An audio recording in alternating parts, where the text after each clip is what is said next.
Hey strangers, welcome to the final episode of season 4 of the Strange Sessions. I'm Krista. With me is Kurt. Kurt, are you sad?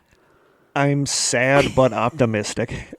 About the final episode or just No, I'm the not end of optimistic about 2020? this final episode. No? No. I'm not. I don't. You always go into every episode We'll with get, doubt. I know. We'll get into that when we get to the beginning of the episode. And at the end of every episode, after I hit stop record, Kurt says, "What did you think?" And then I go home and edit it. Then I text Krista. That was a pretty Good good episode. At least we're consistent. We are consistent. I'm sad, but like I said, if we're going to do some of the changes we've talked about, it's going to be interesting in the future coming up. A break is good too. Yes. Especially during the holidays. Yes. There's a lot going on. And a lot of people are upset about the break, but for seasoned listeners that have been with us from the start, they know it's not exactly over. No, I'll just say it. We usually put out a little episode on Christmas. Yep.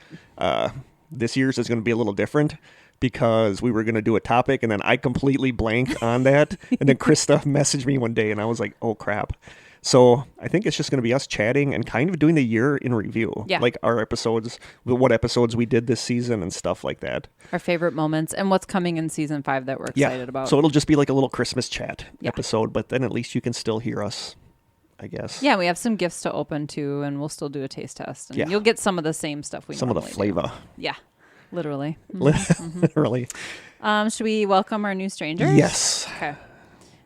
So shout outs to our new strangers: Christian Weiser, April Stat Fletcher, Matt Lemons, who's very active on the strangers page. Hey, Matt. Geraldine Letitia, Brittany Glann, Mary Jo Fossum, Katie Duchnowski, Leanne Westbrook, Patrick McCary. Oh, I flubbed that one up big time.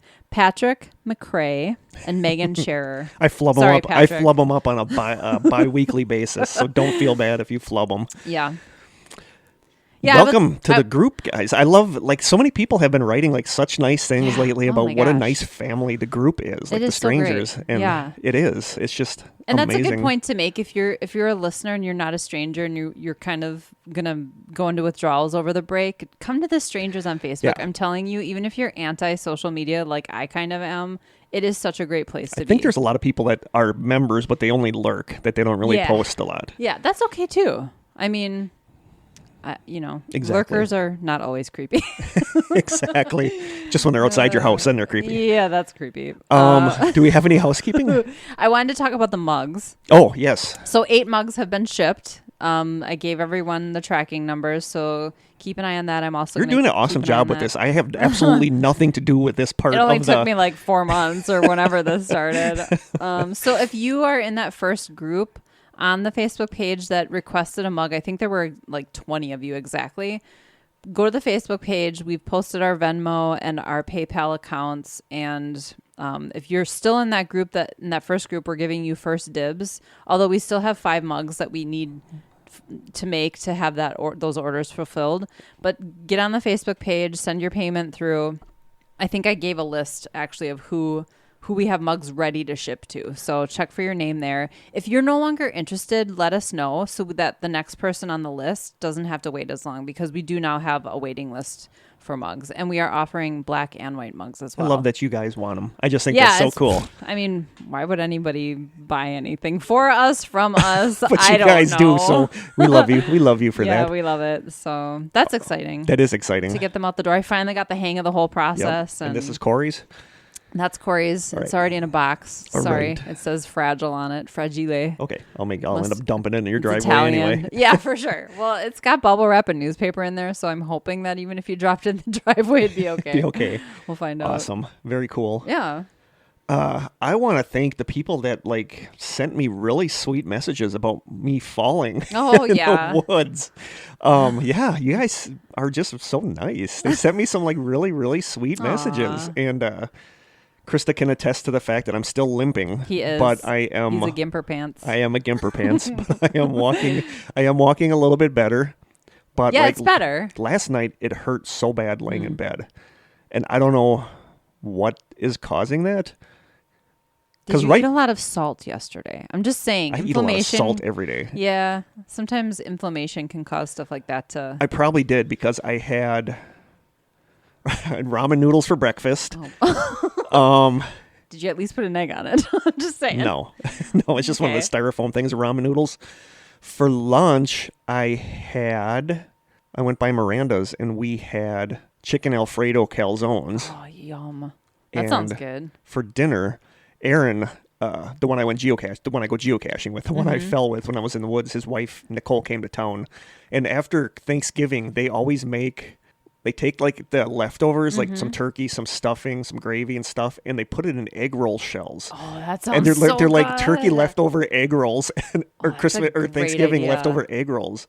Yeah, Thanksgiving leftover egg rolls, and they're so good. Dang. So I have some of those for today, but there was probably a lot of sodium yesterday, so that very well might be. I know I'm really sensitive to salt. Even my joints feel funny the next day. But everything I eat is like the prepackaged lean cuisines, and those just have a ton of salt. Yeah, they do. So, all right, goal for 2021. I think I don't know if I remember if I said this on here, but starting January 1st, I'm going to go an entire month without eating meat. Hey, I'm eating vegetarian right now. Just to see. I'll share some recipes with you. Well, it's going to be a lot of that Whopper that isn't made out of meat and stuff like that. Don't but do that. It's still meatless. I mean, it's still. That should be a treat. Something like that should be a once in a while treat, even for a vegetarian. Yep. There are these bowls. We can talk offline. We'll talk. Okay, yeah. Because they're actually really healthy. They're vegetarian, like power protein bowls. Yeah, I know which ones you're talking about. I eat those for lunches, and they're really, really good. So I think just for January, I'm going to try it and see if I feel better because I'll complain about that in the Christmas episode.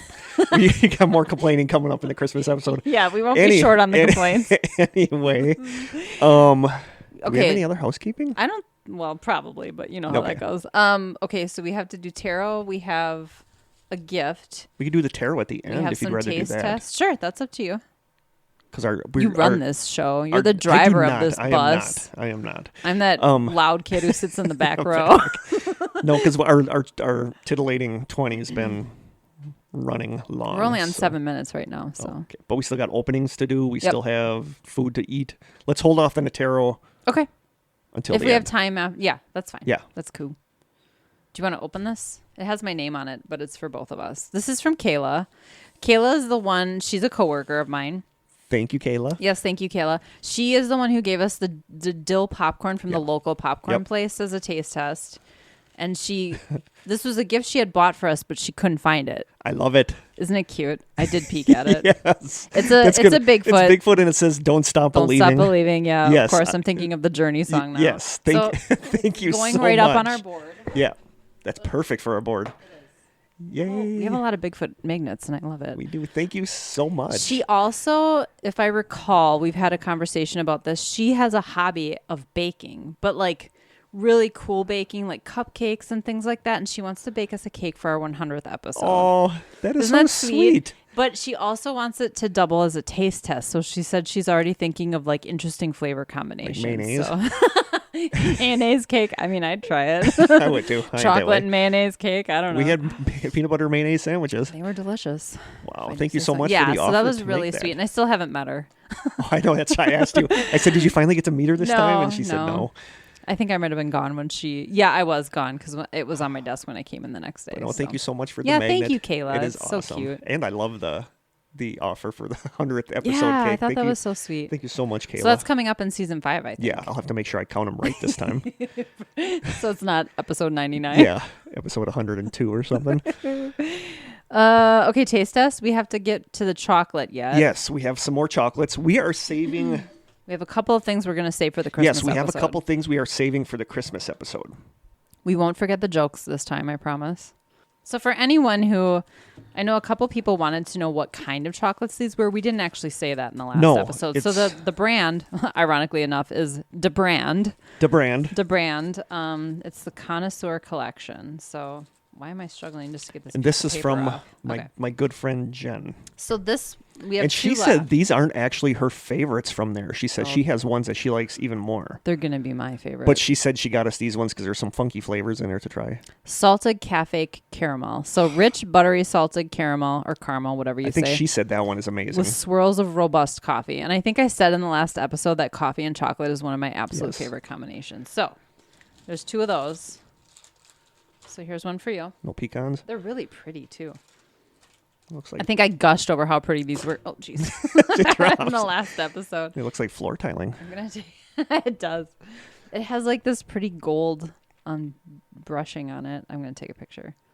The lighting down here is subpar. I'm going to give this a 10 out of 10. Wow. Before I even eat it. I am too, actually. I already know. Oh, it smells good. Okay, are you ready? You ready? Let's do it. Oh my God. There's caramel. Oh my God. The coffee. I'm making hand gestures. You can't see me right now, but oh my Lord. the coffee flavor is so strong, but like in a really, really good caramel, way. the salted caramel is. That is the greatest piece of chocolate I think I've ever had in my entire life. I'm going to have to agree with you on that. That was literally perfect. Oh my God. I'm giving it an 11. Is that against the rules? I don't care. I always rate it higher, so I'm giving it a 14. Oh, wow. I could have a whole box of those. I would have I'm not hinting at anyone. Don't go out and buy me a whole box of these. I'm just saying they're that good. I'm sorry, ginger chocolate. You're probably going to pale in comparison. Oh, it's not ginger. Yes, it is. Wow, that was amazing. Was really good. And the texture was so good. Okay, the last one we have to split is Valencia. Orange marzipan with orange peel and apricots topped with a ginger slice. That sounds good to me. It sounds really good. So you have a knife to cut that in half? Oh, you can tear it. Rip it and tear it? What if I don't? Flip it and reverse there's a it. tiny little bit of ginger on that one. Hold on, I'm taking a picture of mine. Oh, that smells good. Oh, it looks really good too. Oh, it does smell good. Okay, ready? Ready?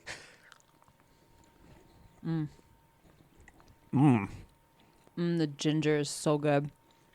So, Dim Sum. I love ginger.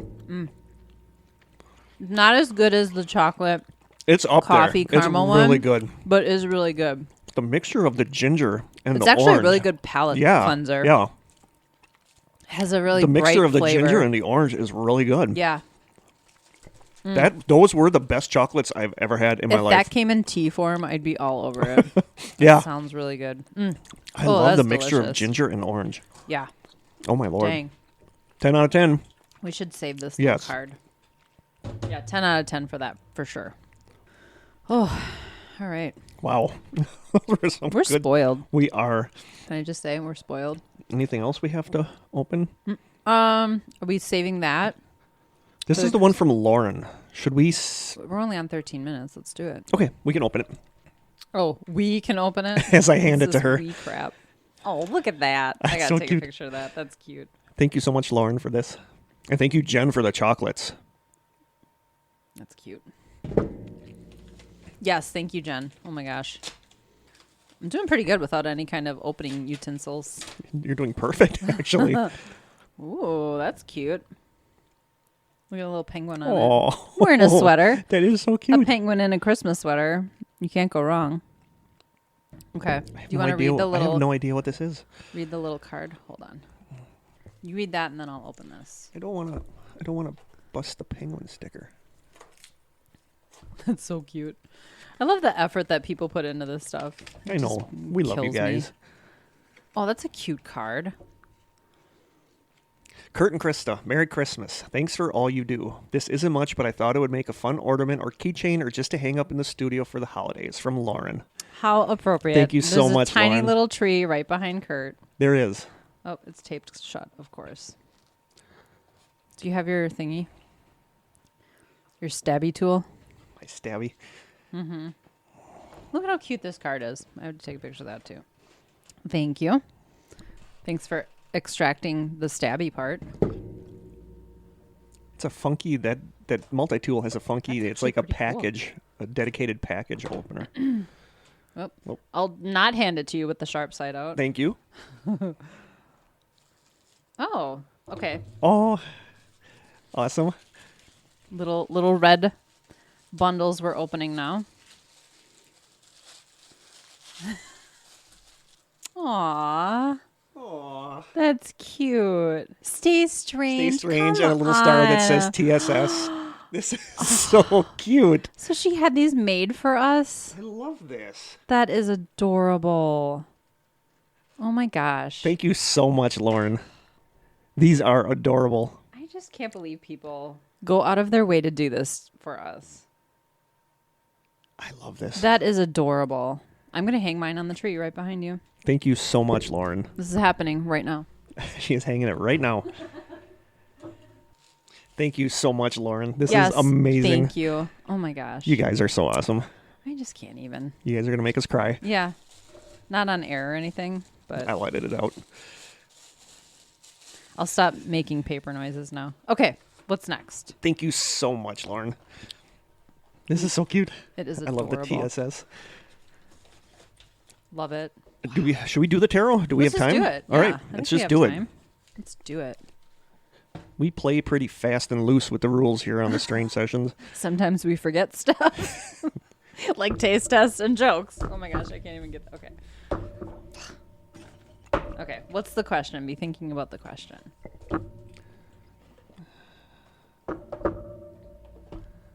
Kurt's drawing a blank. I am total. How could you tell by my vacant stare that I was look. my vacant stare that I was drawing a blank? What should we look forward to for season 5? Yes. Okay. It better be good. Flush the toilet upstairs. Hope that doesn't come through in the audio.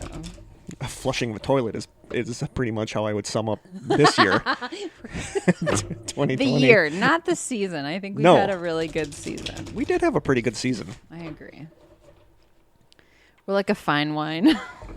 or an aged we will cheese. Have this, we get funkier with age. We will have this podcast down to a science by the 9th season, probably. Yeah. Okay. What is that? The 9 of Cups? I had to remember what IX was for a second. Yes, I it's know, a right? 9. Ooh, you ready? All right. Do you want to read it or do you want me to read it? You can read it. Okay. Bliss Harmony. Wow. At last, the card of wishes came true. Jeez. When the 9 of Cups appears, worries and fears will be cast away. A new phase of peace and harmony awaits. The world seems to be granting your every wish. Holy cow. Good health, happiness, and even material gains are heading your way. Enjoy. That is weird. That if we do either the Patreon and if we get the merch store, I want to get an online merch store. That is a really so you guys are Bliss and Harmony. We are gonna rock it next season, you guys. Are. So be here for that. It won't be a hot dumpster fire. It Apparently. will not. It won't be hot garbage like our other seasons. Like season 1. Oh, that's funny. Wow. Okay. Like 19 minutes. We're good. We're golden. Got this We're down. golden. We got this down. You We're researched. probably forgetting something really important. Yeah, you researched this one, right? I did. Yeah. Oh, funny. Okay, I'm ready. I'm excited. Everybody's excited for this episode, actually. I'm. It'll be fine. So our topic, our season finale topic, is a little something called Missing 411. You probably have never heard of this. Probably never heard of this. It's really unpopular. I don't know why we're talking about it. This episode, I feel, is just a mishmash of a bunch of things.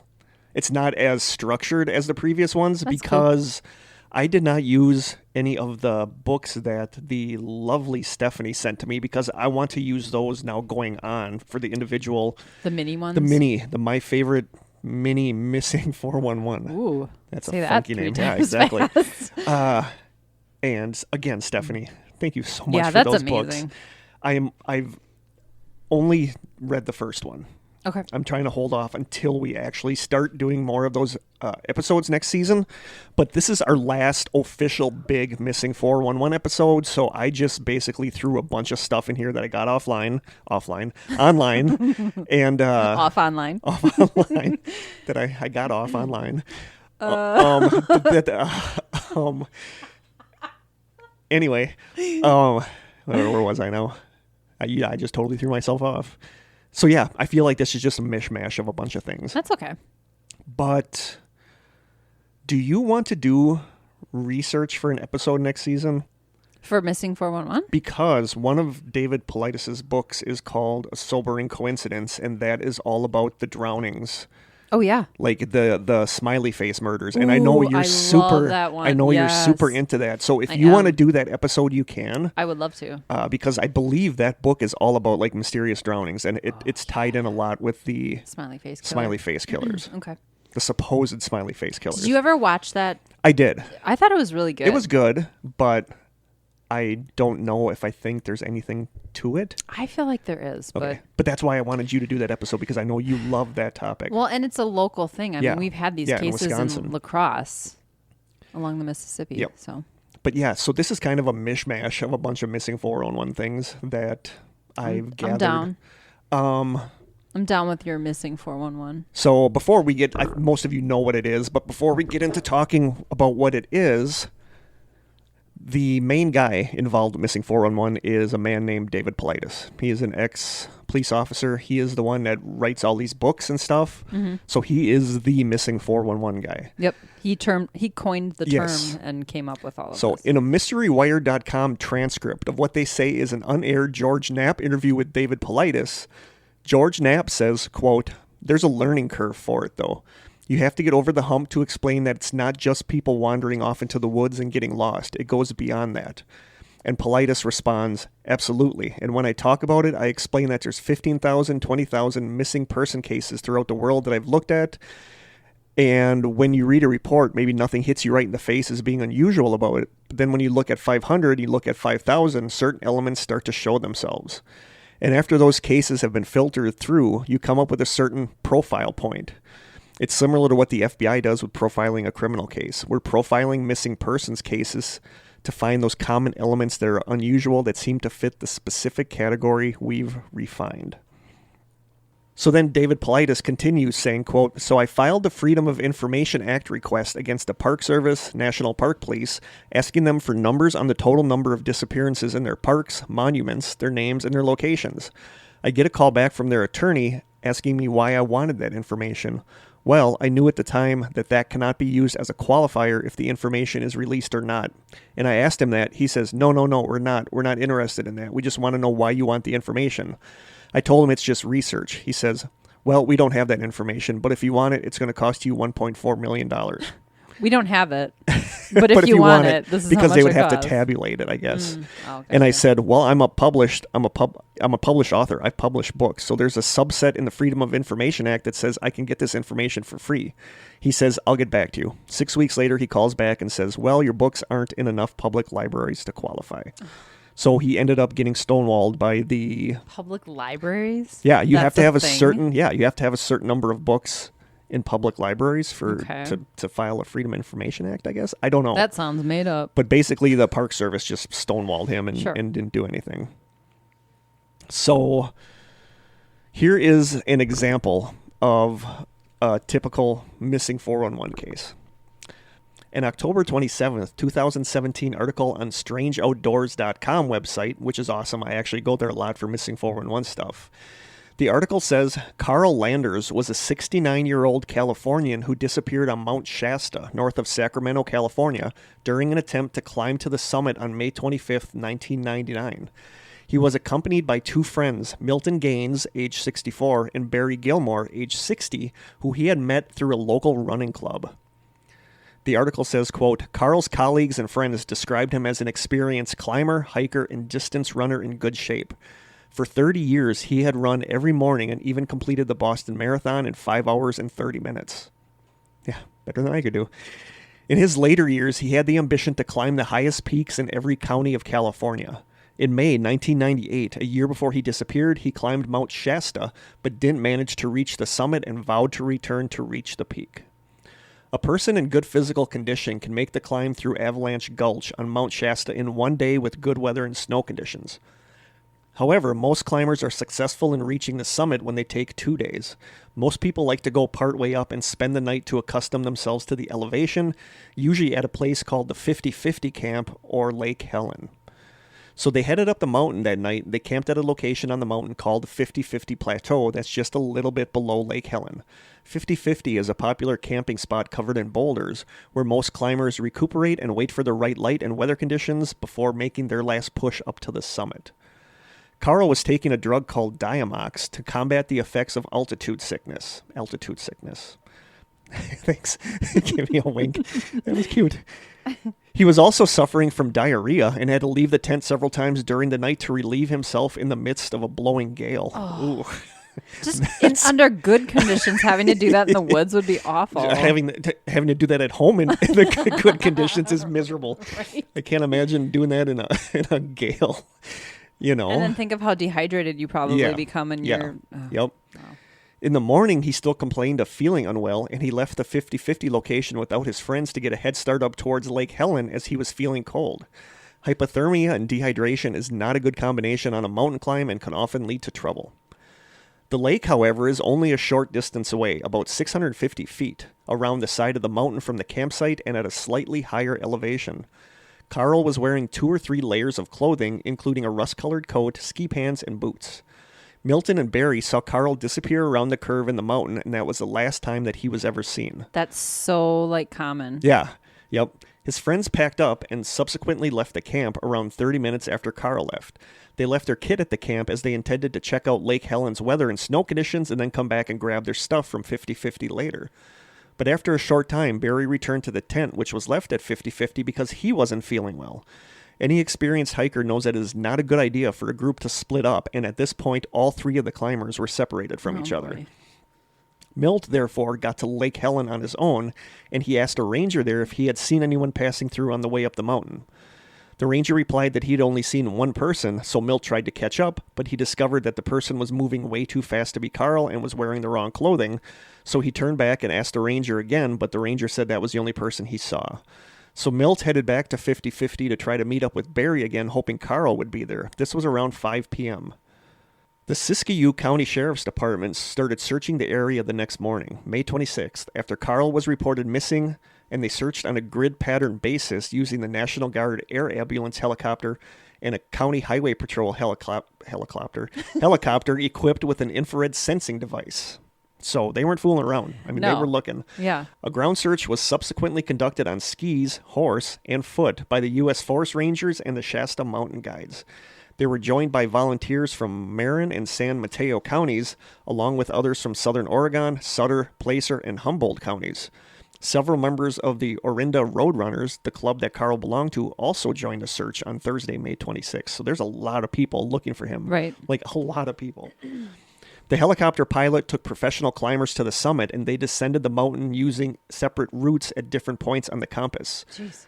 Despite this extensive search, they found no sign of Carl on the mountain, neither his body, clothing, backpack, or other equipment.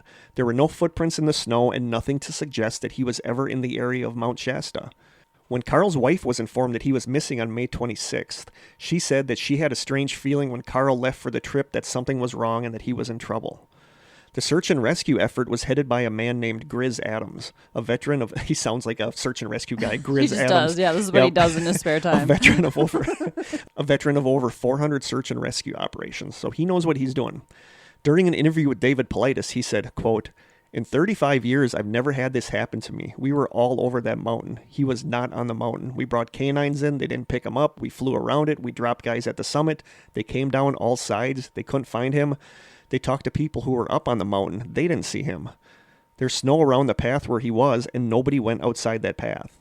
When Paulides asked Grizz Adams what he thought happened to Carl Landers on the mountain, Grizz Adams replied, "That's the million-dollar question. He either went up or in, but he's not on it." So they're saying that there was snow covering the area around the path. Yes, and there was where if no he would have left the there. path, there would be footprints. Okay. And they said there were no footprints trace whatsoever. Of that. Okay. In the 400 operations that Grizz was involved with, only 2, including Carl's, turned up with no trace at all. County Sheriff's spokeswoman, Susan Gravenkamp, said, "We've just looked everywhere that we can look, and we just don't know where else to look. Above the tree line, the mountain is not hugely steep, with no crevices or steep cliffs, plenty of flat areas. It makes no sense that a man like Carl could just disappear off the mountain." To this day, 20 years later, nothing has ever been found, not a trace of his equipment, and it's assumed that Carl disappeared somewhere between the 50-50 Plateau and Lake Helen, as no tracks were spotted off trail. A distance of only 650 feet, an area which is relatively flat with no dense brush or tree cover. The topography of the area around Mount Helen makes it very difficult for someone to disappear, and there are no obvious crevices, nor is there any dense vegetation or trees which would obscure a body. The lake was thoroughly searched, as was the forest, on a grid basis at the base of the mountain.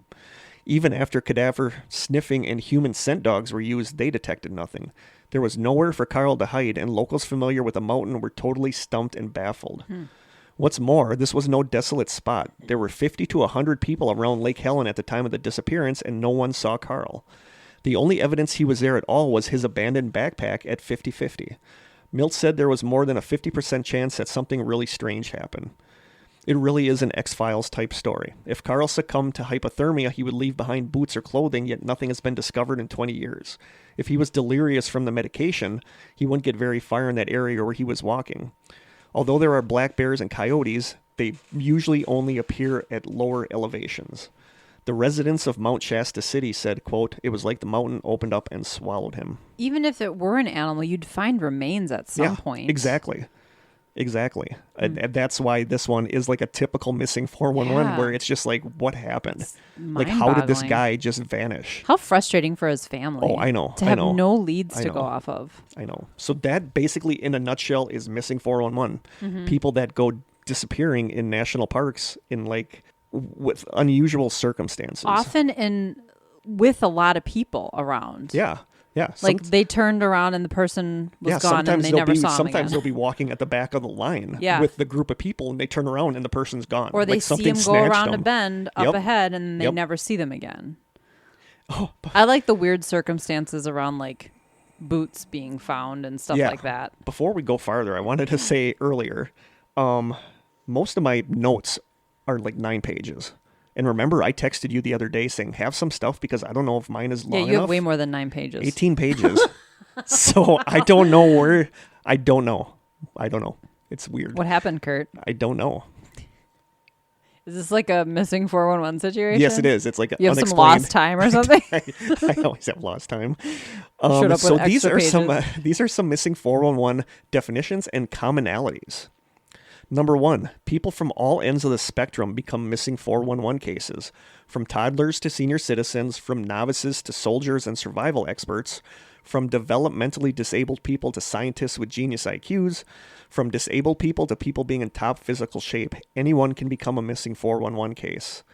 A lot of scientists disappear, and that's a weird thing that I come across, is that a lot of people that disappear are scientists, and I don't understand that. David Politis said, quote, "I started to write about a series of physicists that disappeared, and I worked on this for 2 or 3 years, and I came up with 5 physicists that have vanished, never been found.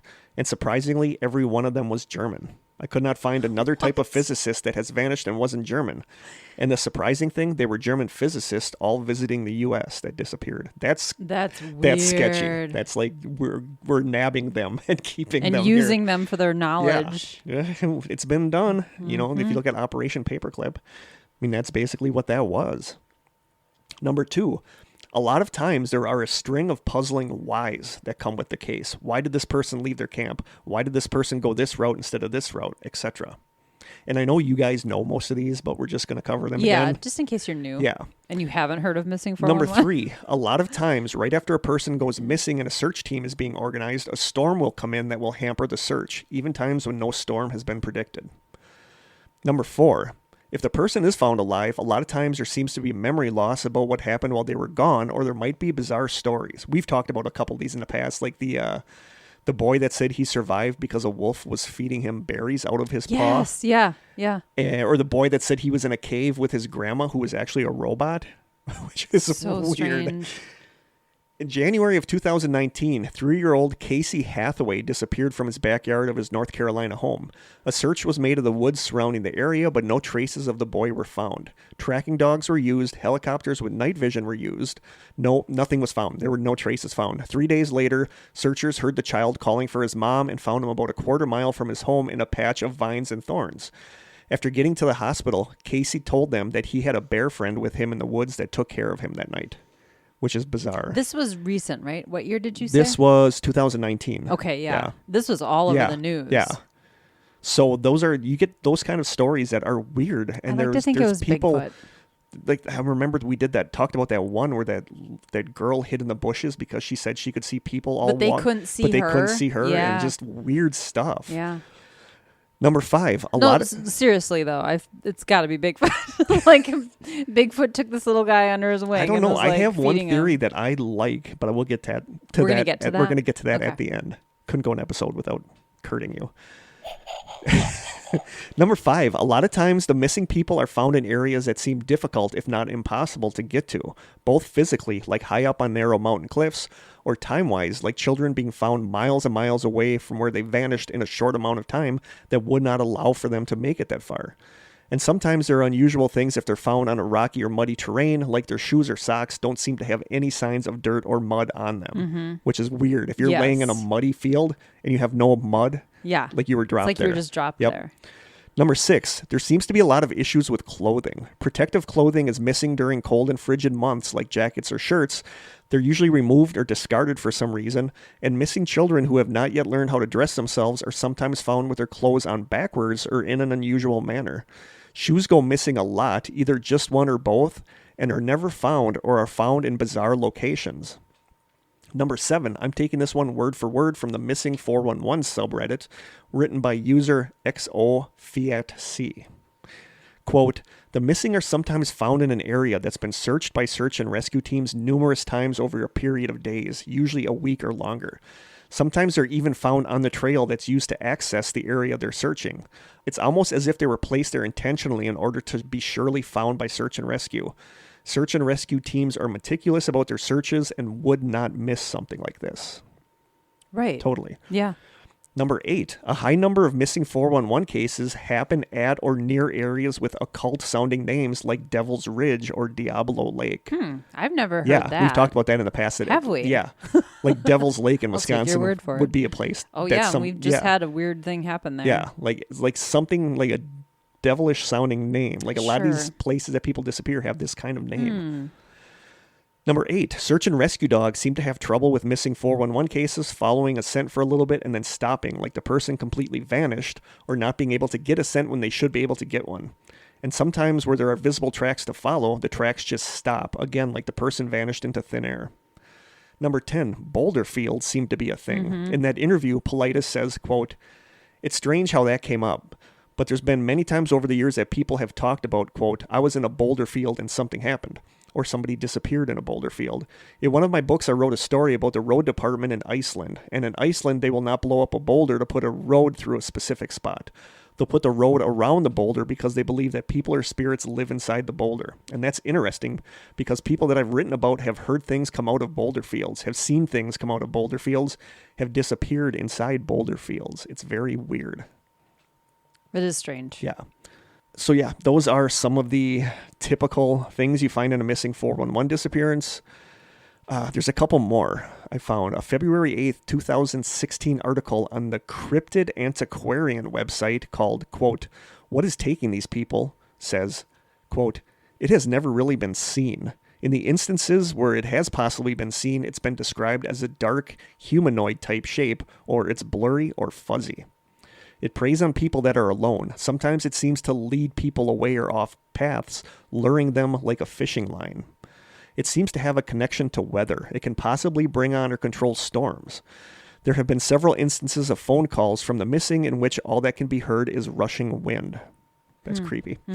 It confounds tracking dogs. They seem to have preferences and types of victims, as often similar types, age ranges, or gender will disappear in a cluster. Is a cluster some creature's territory? And that makes sense. Like if it is like a Bigfoot type creature, that might be its territory where it hunts. This one I'm going to say might, but they just come out and say it does. It might have the ability to poison or drug an intended victim while hunting them, which makes sense. I mean, maybe that is why that Carl didn't feel good. That's one of the missing 411 things, is that maybe that's why he didn't feel good. And to try to separate you from your group. It chooses its victims in advance, possibly following them for days before making its move. And this is based on unusual victim behavior leading up to the disappearance, and in cases like Cullen Finnerty. I'm pretty sure we've talked about Cullen Finnerty, because he's one of like the big missing 411 cases, who felt he was being followed days before he went missing. It does something or takes something from its victim that kills the person without sometimes leaving any marks or obvious causes of death. It removes some or all of the victim's clothing, especially shoes, scattering them. And finally, it's believed to have a strong connection to water. So those are some other ones that I found that are like typical things you find in a missing 411 case. I think the water thing is like I don't know, you're hiking in the wilderness, there's probably going to be water somewhere nearby. What I think is interesting too is that I'm not saying that I'm on board with all of these. Right, yeah. But they are common themes that come up. Is that some people are found alive and some people are never found and some people are found dead. Yeah. So it's like... Yeah. I mean, we're going to get towards the end. We're going to discuss whether or not we think this is even a thing. You know, is it... We keep coming back to it, so we must put a little bit of stock into it. I know. So when David Paulides is investigating and compiling missing 411 cases, he throws them out if any of the following appear or seem to have appeared in the case. If the person had mental health issues or suicidal intent. If it was an obvious animal attack. If the person had mentioned walking away from their life and never being found. If there's any evidence that it was a crime or if it just seemed like a routine drowning. Sure. So those are, you know, and I was going to get to this later because we're going to talk about like controversy about him. Like people are really, really divided against him. Like people either just rip on the guy. He's doing it. That's one of the theories, people just are like, no, this guy is a charlatan and he is trying to make money off something. He's selling books. He's selling books. And one of the things that's funny is people accuse him of cherry picking. And he has even said, I'm cherry picking. Well, I'm cherry picking the cases that seem like missing 411 cases. You know what, though? To me, if it helps put attention on a person who's missing. Oh, exactly. I think. Exactly. What's wrong with that? Exactly. Like, I know a lot of names of people now that are missing because of this stuff. Yeah. So, but like I said, we'll get into that towards the end, what we think. Okay. But we're going to talk about a couple specific cases that have been like in the news recently or that I found like doing Google searches that are like kind of newer cases. The first one actually happened on October 8th of this year. 35-year-old Alexander Pish was painting a landscape scene near the Colonial Creek Campground and Diablo Lake area of the North Cascades National Park in Washington. After a passing police officer noticed Pish's white Toyota Corolla parked on the same stretch of Highway 20 for several days, a search was started. Pish's easel was still set up in the woods where he had been painting, near where his car had been parked, but no sign of Pish has ever been found. And there's a picture online of his easel just being in this woods. And it's like kind of scary, like when you know that... How far into the woods? Not that far into the woods, because it said it was relatively near his car, so it wasn't even that far into the woods. Yeah, that is creepy. Yeah. One of the thoughts was that maybe a mountain lion killed him, but there were no remains, no signs of torn clothing, no blood anywhere. What's even more bizarre is that in April of 2019, a 58-year-old man named Richie Collins disappeared in the same area. On April 30th, 2019, a passing police car noticed that Collins' Honda Element had been parked in the Colonial Creek Campground parking lot for several weeks. When they went to check it out, they found his car keys just sitting on the roof of the car. A search was made of the campground in Diablo Lake, but Collins has never been found. Another strange thing about the case is that Collins' family said that he had owned a lot of guns, like over 30 guns, and they were all missing from the home. What? Yeah. That's a lot of guns. Yeah. So did the guy go there to meet somebody to sell the guns and they took the guy? Like, why were his keys on top of his car? That's just weird. And it's like in this same spot. It's like the same campground. Like these two people disappeared, the painter and this guy with the guns. Yeah, that could have been something that just went bad. Then, going back to the previous year, in June of 2018, a 31-year-old man named Cornelius Zipro was out in the same area camping with a friend. The two of them got into an argument about something, and Zipro's friend left the campground to go on a hike alone to calm down a bit. When he returned to the camp, Zipro's tent and backpack were still there, but Zipro was nowhere to be found. When Zipro didn't return, the friend called the police and a search was made. On July 3rd, Zipro's body was discovered in a remote wooded area near the Colonial Creek Campground in Diablo Lake. Deputies said that there were no signs of foul play or no signs of violence at the scene. His death was determined to be a suicide. Which I hate that they always jump to that. Yeah, which seems weird. You know, I don't know. So in this one, like by this one campground, in 3 consecutive years, they've had like weird, mysterious, and that's like a cluster. That's an example of what a cluster is, like a missing 411 cluster. I'm not saying the area is cursed, but don't go there. There's something. There is something going on there. Just be aware if you're going to go there. Yeah, it's just weird. You know, I don't get the guy's car with the car keys sitting on the roof of the car, and he's just gone. It suggests that he was interrupted somehow. Yeah. You know. But if you're going to sell guns to someone, do you do it in the campground? I'd like to know some history on him. Like, did he love these guns? Did he take them and use them? Is it possible that did he run into some financial difficulty? Is it possible that he went to sell them? Somebody killed him and then drove his car to that campground and put his keys on top of the car? Could be. I don't know. But you have 3 strange disappearances or deaths in that area. Mm-hmm. Well, they never found the guy with the easel, right? No trace. No or trace. Or the guy of him. with the guns either. Nope, no trace of him. But they found the other guy. Dead. And they said there were like no signs of foul play, so they just determined it to be a suicide. So... Another case. Was he suicidal though? I don't know. You know, because he got in a fight with his friend? I don't like that. I don't know. To me, that seems. Did a friend kill him? Maybe. I don't know. That's probably more likely than suicide. Don't know. So another one, Barry Tragen, 68-year-old Barry Tragen, on July 22nd, 2020, was at Kinta Lake inside Glacier National Park. Barry parked his car and went into the woods. They started searching the 25th for him because he didn't come back out. Politis went to the area and managed to talk to one of the park service officials. And he says, I heard the interview where he says that he's glad the guy didn't recognize him because he might not have given him so much information, but he went and talked to one of the officials they're searching. And I respect that David Politis goes to these areas and he's putting in a lot of effort. He is putting in a lot of effort. So then he asked the park official how things were going with the search. The official says that Barry seemed to pull his car into a, quote, odd location of the parking lot and left his car unlocked with the key laying in the middle of the back seat and walked into the woods. That's weird. The official said that the unspoken theory was that he went into the woods to commit suicide, possibly due to medical issues, but they never found him. No idea. He just parked his car in an odd location, almost like he just stopped it and just was like, threw his keys in the back seat. Yep, and walked into the woods. That does feel a little final. You know what I mean? It does. But they never found him. There was no trace of him. How big is this forest? Pretty big. I mean, that's one thing is that I have never been in a national park. I would like to go to a national park because I don't have a concept of what they're like. I know like Point Beach, Point Beach. Yeah, the state parks aren't that big, but like a national park. Like, I don't know. So that's kind of on my bucket list is maybe to go to a national. Me too, just because they seem really beautiful and I would like to see that. I'm just going to park my car, throw my keys on the top and walk in and see what happens. I'm going to advise against that. Okay. Another one is Mark's. Wear that hat. No, not that hat. Wear the other brewer's hat, saved though. me? Yeah. Yes. Another one is Mark Sinclair. A year before that one, on July 8th, 2019, 66-year-old Mark Sinclair disappeared in the same area.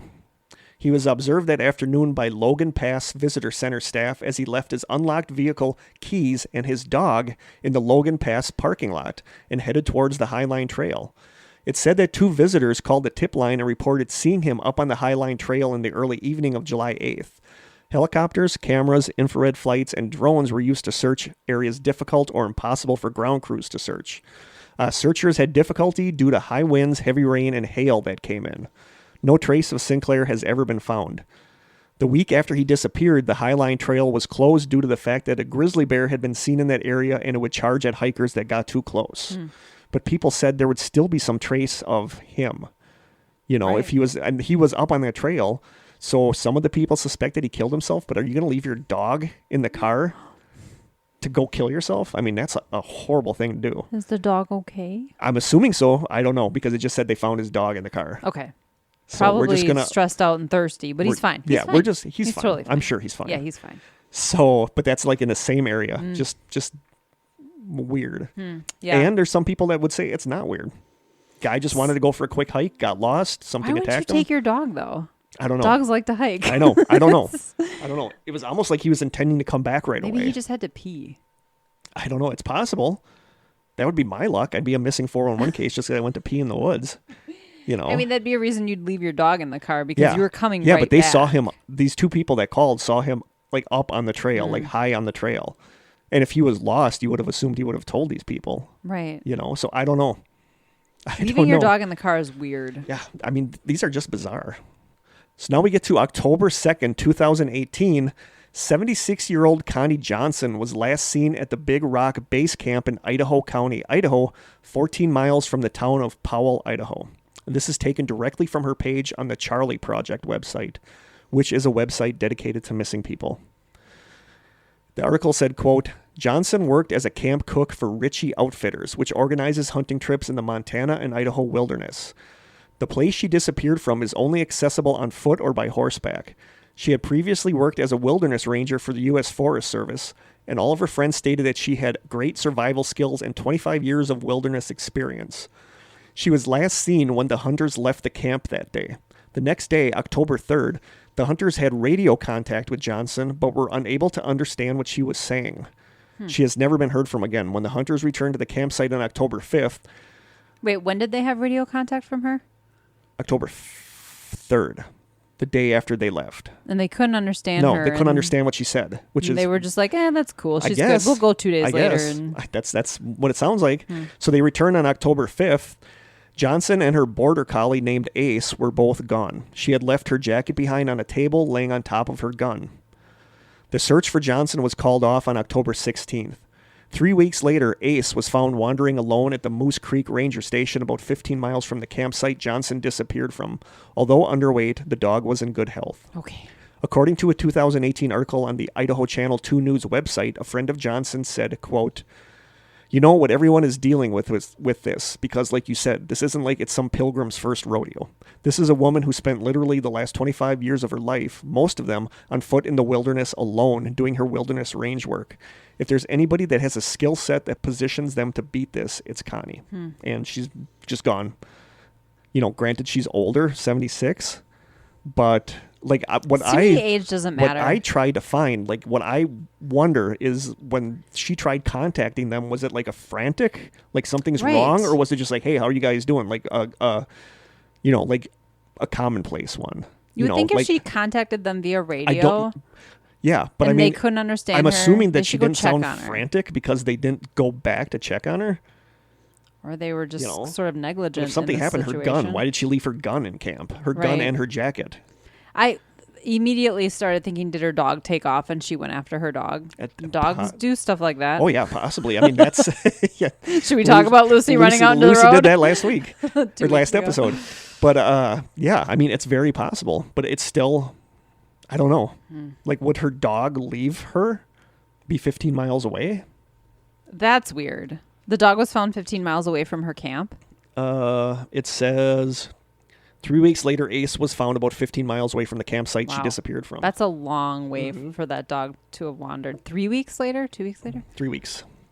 I mean, I guess in 3 weeks, that's... Poor thing. Yeah. How stressful that must have been. I don't know. So that's just weird. I don't like the age thing because my uncle's in his 70s. He lives in Idaho.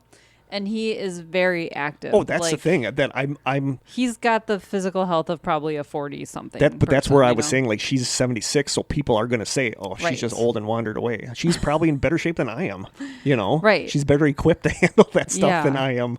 But it's just like, why? But it's very possible that her dog took off and she went chasing her dog and got lost. Even the most well-behaved dogs. She knew that area. She had wilderness training. She wouldn't just get lost.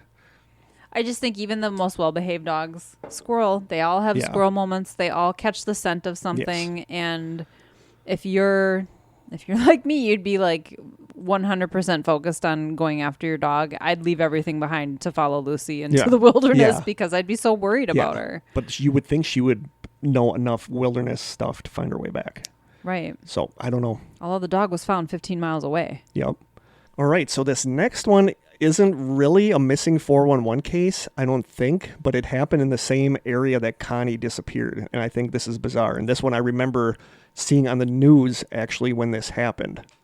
So this is about Terrence Woods. Terrence Woods was a 27-year-old African-American TV producer. He had lived in the UK for a few years and worked on a bunch of shows there. Then he landed the job of working on a spin-off of the Discovery show Gold Rush that would be filmed at an abandoned gold mine in the countryside of Idaho. According to an awesome August 13th, 2020 article on Deadline.com, the article says, quote, "But what should have been another notch in his growing resume quickly took an unusual turn.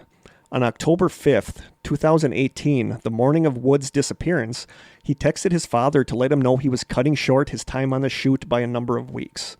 The reasons for this are unclear. He did not explain why to his father, according to the text seen by Deadline, but told Raw in an email that he wanted to see his mother, Valerie Woods, back in Maryland because she had health issues.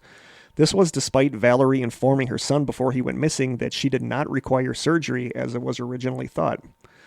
According to another August 2020 article on Vice.com called, quote, The Mysterious Disappearance of Terrence Woods Jr., the article says, quote, on the evening of October 5th, as the shoot wrapped up, Terrence told one of the 2 local women who had been helping the crew with transport that he needed to use the bathroom.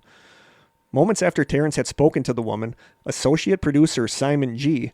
noticed Terrence drop his radio on the ground. The next thing he saw was Terrence running down a steep cliff that led to the forest where he disappeared into the trees. G and other locals in the area tried to go down the cliff after him, but the terrain in Oro Grande is rough and unpredictable. They returned with their clothes torn and covered in blood. G would later tell Terrence's father that his son was running faster than he'd ever seen anyone run before. So we heard something on the radio. I don't know. Nobody knows. That's what it seems like. No, because they had radios. So if something would have came in, they probably would have all heard it. A May 20th, 2020 article on the strangeoutdoors.com website says of the incident, quote, October 5th, the crew spent the day filming in the mountainous area of Penman Pine. What happens next is unexplainable, according to the on-site production manager Simon, who later recalls what happened to Terrence. Simon recalls, quote, so we were finishing up for the day and your son was talking to one of the miners. I was in one of the vehicles doing some work when your son told the miner that he had to go relieve himself. Something told me, kind of like a gut feeling, to look over near the cliff your son was at. When I looked over there, all I saw was his radio lying on the ground. I originally thought your son fell off the cliff, so I leaped out of the vehicle and ran over there immediately. To my shock, your son was already 15 feet down the cliff, running like a hare. I've never seen anyone run that fast before. At that point, I yelled to the crew to get into a vehicle and go down to the main road. I proceeded down the cliff after your son, but he just kept running. Due to my professional search and rescue training, I stopped running after him out of fear that he'd be further scared. So I went back topside and the crew hadn't found your son on the main road. At this point, we found the first house with a phone and reported your son missing. The article goes on to say, quote, in an interview, the local sheriff said that the guys working a search and rescue operation will tell you that Terrence was not in this area, the area that we searched. They determined that he slid down the bank and made it to the road. After that, they don't know where he went. They said if he was hurt or injured, they would have found him. If he had done something fatal, the dogs would have found him. He could have hitchhiked. However, another officer said that he was shocked that he could even get out of the area. The forest floor is thick with deadfall lodgepole and Douglas firs that have toppled down year after year. The officers described it as trying to run through a giant game of pickup sticks with some parts so thick with deadfall that your feet would never even touch the ground. Search teams also found no prints in the fresh snow with no indication whatsoever that Terrence was ever there. The Vice article goes on later to say, quote, for some, the unexplained circumstances of Wood's disappearance have been compounded by another missing person case on the same exact day around 50 miles north of his last known location. Connie Johnson and her dog Ace vanished from a hunting camp in the Fog Mountain area of Idaho County. The dog was later found, but Johnson has not been seen since. Giddings said that there was no connection between the cases and any suggestions to the contrary had been, quote, thought up by those who were nowhere near the mountain or have any first-hand knowledge of the incident. A lot of stuff happening in Idaho. Yeah, and it was this same day within, what do they say, 50 miles of each other that Connie disappeared. And then this thing with Terrence is weird. This is one that you can do this is a rabbit hole one. Like some people suggest that it was a racial thing and that some people think that the people that were on the crew might have killed him. Oh, come on. Which really? I don't buy, No. but they said it was almost like he wasn't there. And people wonder if somebody didn't kill him and put him in the mine. But you would have to have everybody that was on this crew in on it. Right. Because they all said they said it was weird that he dropped the radio and just bolted down the cliff. Like just bolted. Was there cell reception out there? I don't know. Because why did they have to go to the nearest house to make a phone call? Probably no cell reception. So it's because I was thinking, did he get a text or a phone call that scared him and he thought he had to run down a side of a cliff? Wouldn't you jump in a car? Yeah, like why did he run down the side of the cliff into the woods? It's really strange. Maybe he was on drugs. Drugs can make you do some weird stuff. It's possible.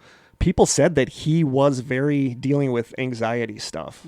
But that's a head scratcher. Yeah. I mean, I think that it's two separate things. Why he ran off like that is one thing, but the fact that he was never found is So like I said, this is a rabbit hole. You can go down. Don't you think he could have hitchhiked, though?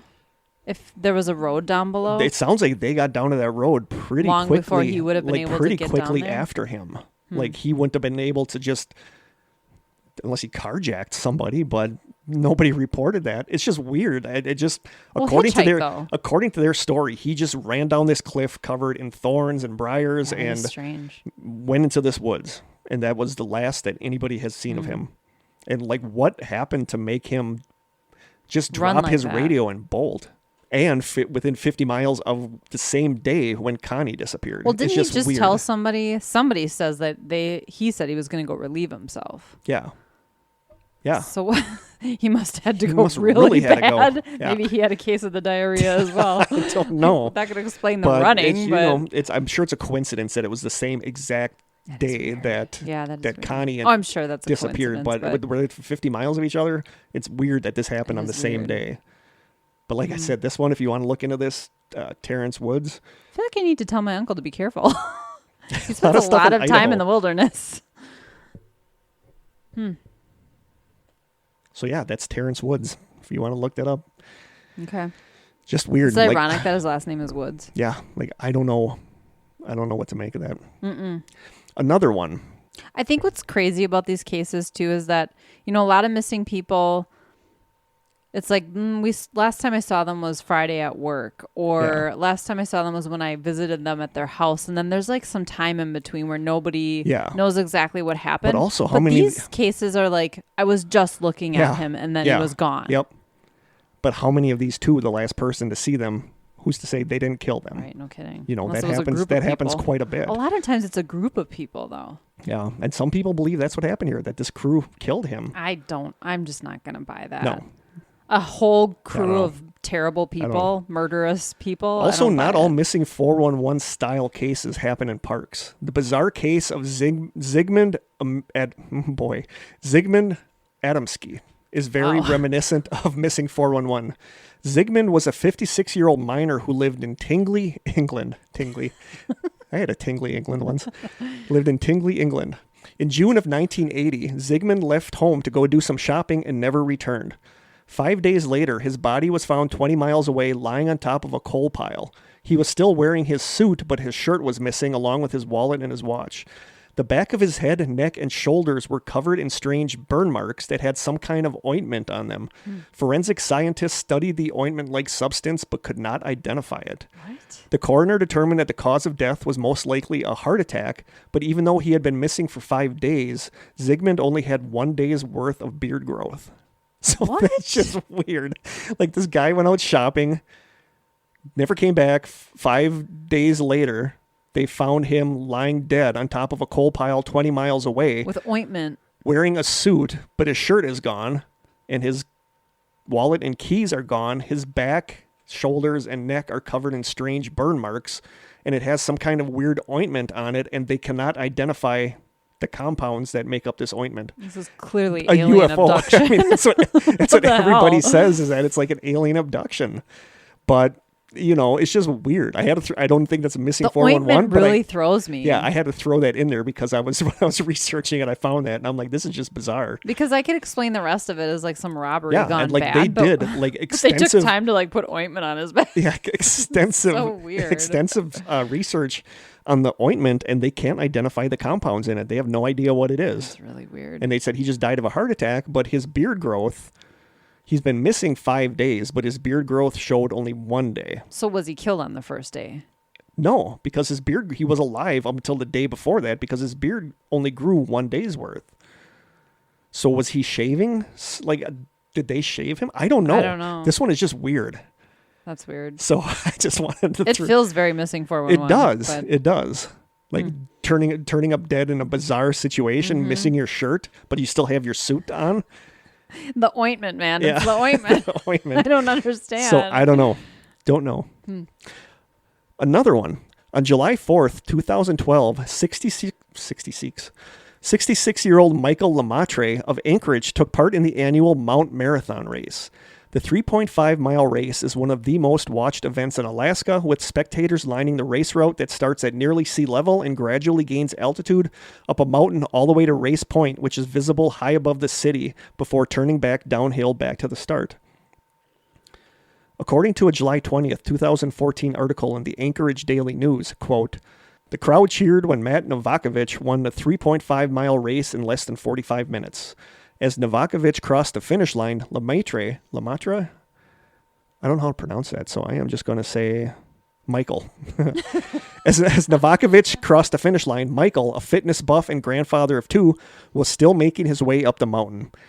He would still be laboring toward the top almost 3 hours after the race began. Race officials saw him an estimated 200 feet below Race Point at the highest point of the race. He was lightly dressed and moving slowly, but they judged him to be doing fine. They told him to go to the top of the mountain, make the turn, and follow them down. Michael was never seen again. By 6:30 that evening, more than 4 hours after the start of the race that takes most people less than 2 hours to complete, Michael's wife Peggy was worried. Race officials told her to be patient, but to notify them if Michael hadn't shown by 8 p.m. By 9 p.m., the first of several searches were being organized. A hasty search found nothing. Alaskan state troopers were notified. They took over the search, but did not call in an Alaska Air National Guard Pavehawk helicopter with sophisticated heat-sensing technology until the next day. By then, Michael, who had disappeared wearing only black shorts, a black t-shirt, a black headband, white shoes, black and red gloves, and bib number 548, had been out overnight in cold, rainy weather. The guard detected no warm bodies on the mountain. The search was expanded. It went on for 3 days. People on foot scoured all likely routes down the east side of Mount Marathon. They found no signs of Michael, no scrap of clothing, no headband, no nothing. After 3 days of futile searching, the hunt was called off. There is speculation that he maybe went past Race Point, climbing toward the true summit of Mount Marathon far back in the mountain range, and fell off a cliff somewhere. As I searched the gullies on the north side of this ridge, Alaskan adventurer Tim Kelly wrote, "I hope that my logic would lead me to solve Michael's disappearance mystery, but it didn't. I, along with many others, would like to see this mystery solved one day." I shake my head at the fact that they waited till the next day to bring out the helicopter. Yeah, but yeah. Like, you want to start searching for people But, I mean, if it was by immediately. 9 o'clock at night, are they going to have them come at night to search? I don't know. It seems like a critically missing person. And from what I read, it sounds like they looked around the cliff bottoms. Like, if he would have went to the top and just fell off the top, they searched and they couldn't find anything. So they have no idea what happened to him. People saw him running towards the top, and he just never came back down. So I don't know. So there are some stories for you, some missing 411 stories. Wow. Theories we're not going to delve into really, because we've done those to death. We've beaten that horse to death. But a couple things about that. So within the last year or two, a map has been circulating online of the missing 411 clusters superimposed over a map of the country's cave system, hinting at something. I've seen this like a bunch of places. Okay. They overlay the map of the missing 411 clusters over a map of the cave system in the United States, and everything is bunched together. Interesting. And they never really say what that means. It's like, are they leading you to think that these people disappear in caves? Are they leading you to think that Bigfoot is coming out of these caves? I keep hitting my microphone, sorry. Bigfoot's coming out of these caves to kidnap people? They just never really say. I could see in bad weather people seeking refuge in caves. Possibly. But why aren't they found in them? I don't know. I've never been able to pin down what they're saying with this map. Okay. According to an article on Snopes.com, which is like a big debunking site, it's not really accurate. The article says, quote, "The original map of missing persons was created by David Politis, a former detective and current Bigfoot hunter for his Missing 411 book series." He's a Bigfoot hunter now? Yeah, he's always been. He's started out as a Bigfoot hunter. Okay. Now you like him even more. Yeah, well, I respect him more, I guess. The version of his map on his website shows a series of orange dots surrounded by various color markings, but it doesn't feature the hundreds of black dots shown on the viral map. It appears that someone simply took the cave dots from the bottom map and overlaid them onto his missing persons map. This explains why the maps look so similar. Also, the above displayed maps, one showing people who mysteriously vanished, the other showing the cave systems in the United States, do bear a few similarities. However, that's because the missing persons map shows people who vanished under strange circumstances in national parks, which house thousands of caves. So that ended up not really being anything. It was kind of manipulated to look more impressive than it is. Okay. But even if it's not, the missing 411 stuff is about people in national parks. National parks have caves. So, Sure. of course, there's going to be some... That's like saying it's always near water. Well, yeah, because there's always water in everywhere. Streams. So that's a thing that was kind of popular, but it really ends up not being anything. So I don't know. And I thought this was weird. I don't really believe what this person is saying, but it makes me wonder something. On the Wisconsin Bigfoot research site, which I didn't even know existed, might have to send you that link, an August 8th, 2015 2015 post says, quote, after sending an email to the Can-Am website folks and the Missing 411 website, I scoured the internet to see if anyone had thought of this possible relation and came up empty-handed. I know that many, we've talked about this in the gang stalking. I know that many RH people, RH positive people, are people that have this RH factor in their blood. It's something to do with rhesus monkeys. Okay. Something called that. Like certain people have this RH value in their blood. And we brought that up in the gang stalking one because a lot of people that get gang stalked supposedly have this RH factor in their blood. I know that many RH people are targeted individuals, sometimes from birth, and often are victims of gang stalking. The victims in the 411 cases range in age from toddlers till the elderly, and many of the ones found alive have some type of disability or impairment that prevents them from articulating the events connected with their disappearance. That's true. What I suggest here, while completely speculative, is that there is a connection with the RH factor in the missing 411. As I am waiting for a response from David Politis and company to see if this has ever been looked into, I wanted to throw it out there and wonder if anyone has thoughts on this. In one of my searches, I came across some speculation that Sasquatch may have a RH blood type, and relating that to the idea that Sasquatch may be a surviving remnant of the Nephilim. The Nephilim are considered to be fallen angels of a sort and are said to have had sexual relations with female humans. Now, this is out not, of the Bible, right? Yeah, Nephilim. The Nephilim, yeah. and they're giants. Yeah, like giant, a race like of fallen giants. angels. Yeah. Okay. Now, this is not my theory per se, and you have to, of course, assume that if a Bigfoot creature is involved to some degree with the 411 cases, it just makes sense. My take on it is that if there is Sasquatch involvement and there is a link to RH, then I believe these people may stick out as an anomaly to the creatures, either by scent or some other identifying agent within the blood, such as just being copper-based. I'm not saying there is a genetic connection between species, just that it may be more of a curiosity about the RH people as they lack the monkey antigen and are seen as interesting to sensitive primate creatures. They lack the monkey antigen? Like, what, I'm not even sure what he's saying there, but it makes me wonder, is there some trait that the people have? You know, like that's not obvious. Yeah, it's not obvious. Like I know they check blood type, but if like everybody that disappeared was of a certain blood type, you know, so maybe if the people that disappear have this RH factor in their blood, maybe whatever this is that is doing this, taking these people, maybe it senses that, and these people give off like a weird smell. I don't want to say smell because that sounds dumb, but like dogs can smell cancer. Yeah, like they notice, like whatever is doing this notices these people because of this factor that they have, and that's why they go after these people. So I just thought that was an interesting idea. It is interesting. You know, I still don't really understand the RH blood stuff, but I remember we talked about that in the gang stalking. Like a lot of the people that are gang stalked have this RH factor. I don't know if I do or not. Find that out? I don't know. I don't even know what my blood type is, to be honest. But reading this just led me to think that maybe there's something that's these people have in common that is causing some genetic. Yeah, something genetic. Huh. So I don't know. Okay. But yeah, so it's food for thought. I don't really buy into the Nephilim. You know, it's funny. There are people who believe that they still exist. I know. And there's some people that think that Bigfoot is tied in with that, you know, so I don't know. But just made me wonder if there is something that these people have that causes whatever this is to go after them. I don't know. So now we get into a little bit of skepticism, and there's a lot of skepticism.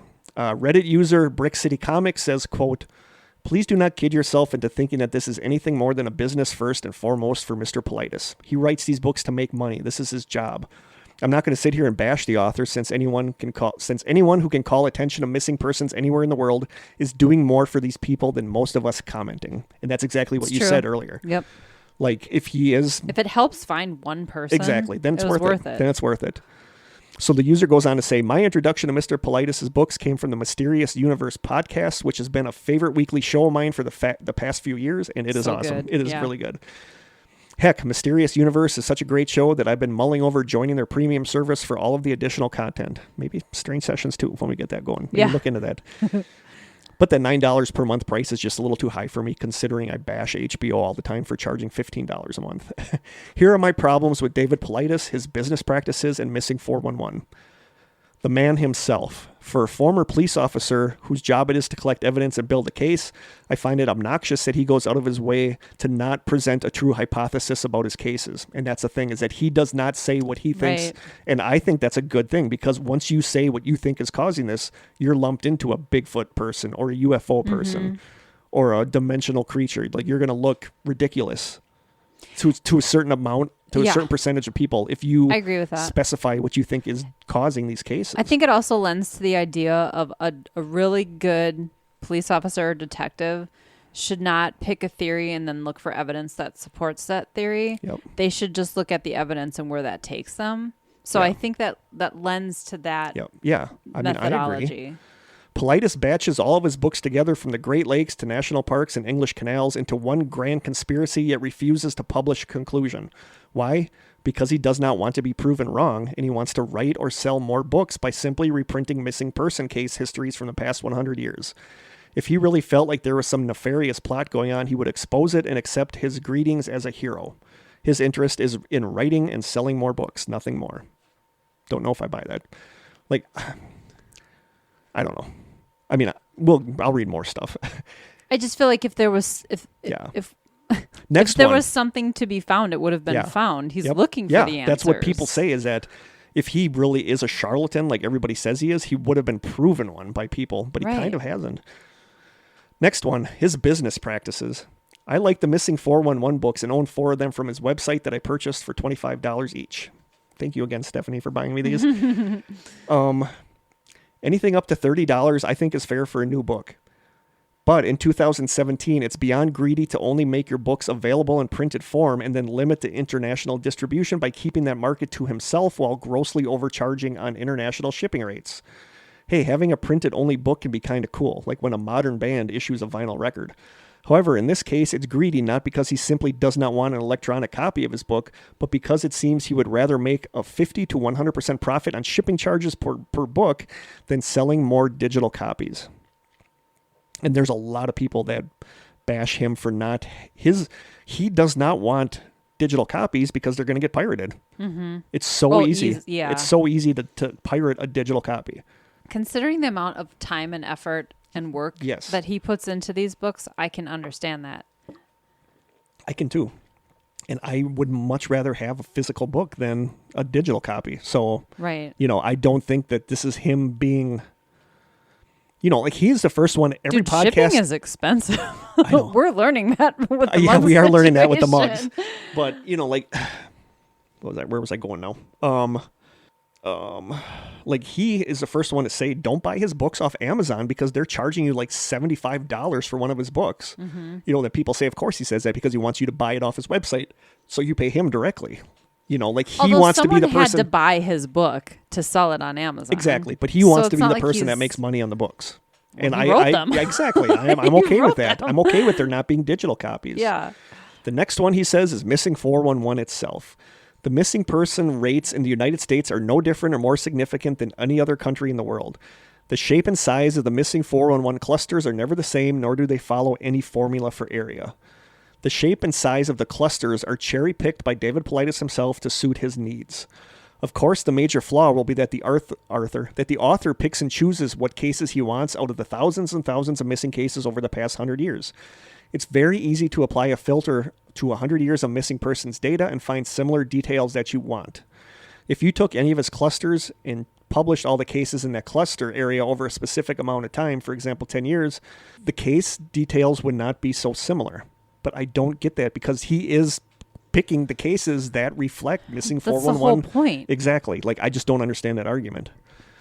And then simple debunking of common missing 411 case similarities. A, why do more hunters go disproportionately missing than fishermen? Because hunters spend way more time regardless of your experience, a hunter is still walking around in the woods where much of the terrain looks the same under a canopy of trees, so it's easy to get lost or injured. Fishermen generally stick to the edges of the body or water that they are fishing, making it harder to get turned around into a disoriented state in the wilderness.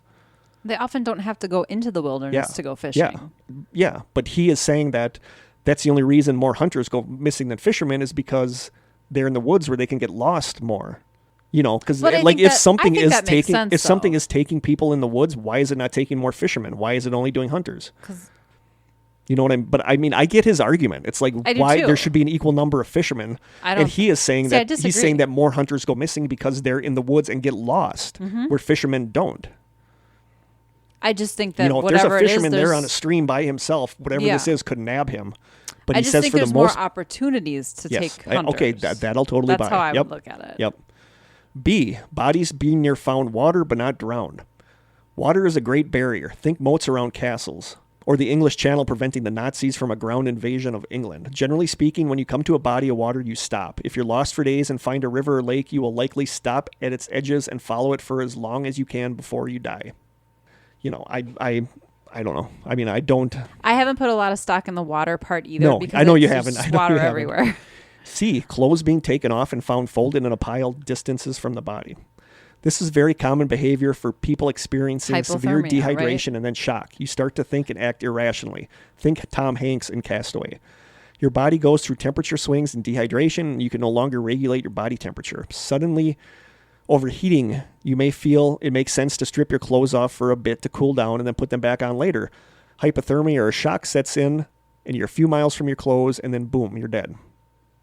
But we've talked about that. But it's not all cold cases where people's clothing ends up weirdly.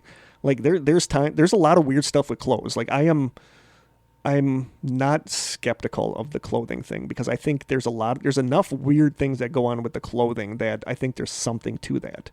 And I do too. You know, a lot of people bash him because the paradoxical undressing that happens in hypothermia, he originally scoffed at. He said that's not a thing, and it is a thing. It is. So so Politis backtracked on that, but a lot of people hold that against him.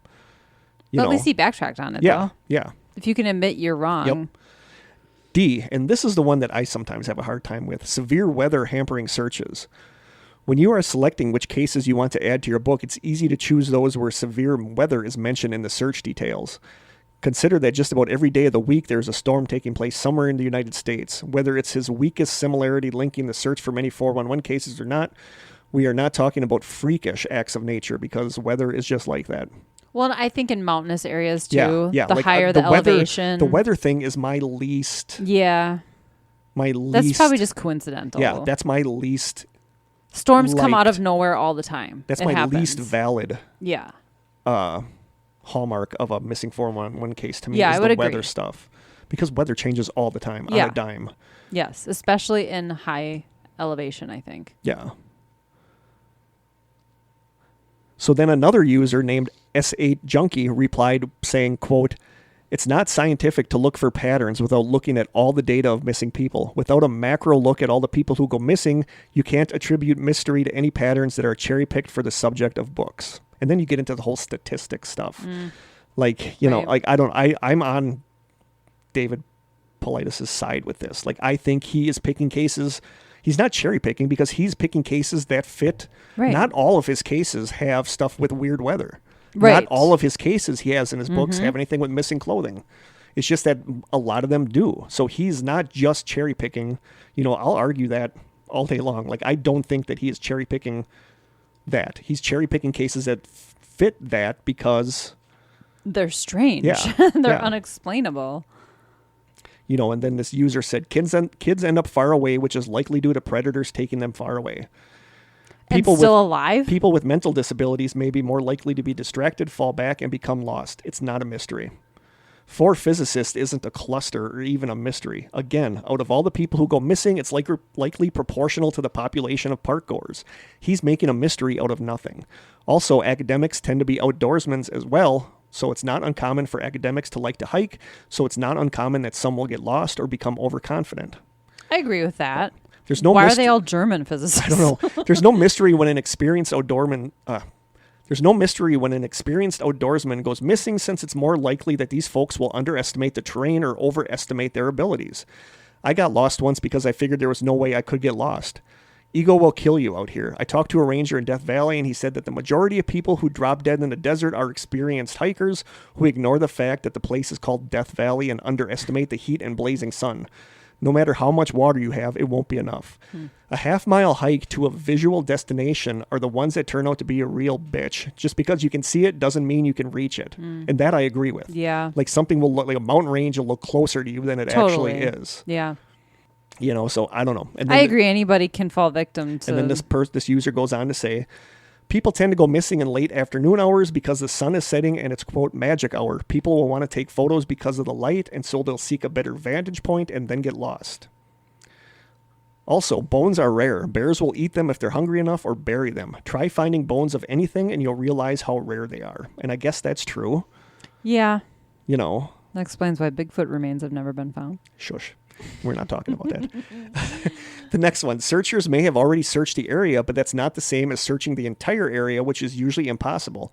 It's like playing Battleship. You can be in the area and miss the person entirely. And I don't know enough about search and rescue tactics to know, you know, how that... But if the person shows up on the trail that they've been using every day... That's weird. Yeah. Next one. It's natural for the elderly, kids, and disabled to go missing. That's exactly what happens to every other species. Mountain lions and predators will go after the old, the young, and the disabled. It's normal. Next one. Polites doesn't own the data. It's public domain, so it's only a matter of time before someone gets mad and puts their own Kindle books together using the same data and hopefully more. He's obviously more concerned with keeping a monopoly on topic than in sharing the information. So all those complaining about shipping, pool your funds and start a new organization and give David Politis some competition. Then his tone will change real fast. I feel like we haven't had much problem finding the information before we had the books. Yeah. Before you had the books. Well, he talks about... There's so many interviews that he does on podcasts where he's not sharing the information. I know. Next one. You're absolutely correct about delirium, by the way. People will strip naked in snowstorms once hypothermia sets in. They do very strange things.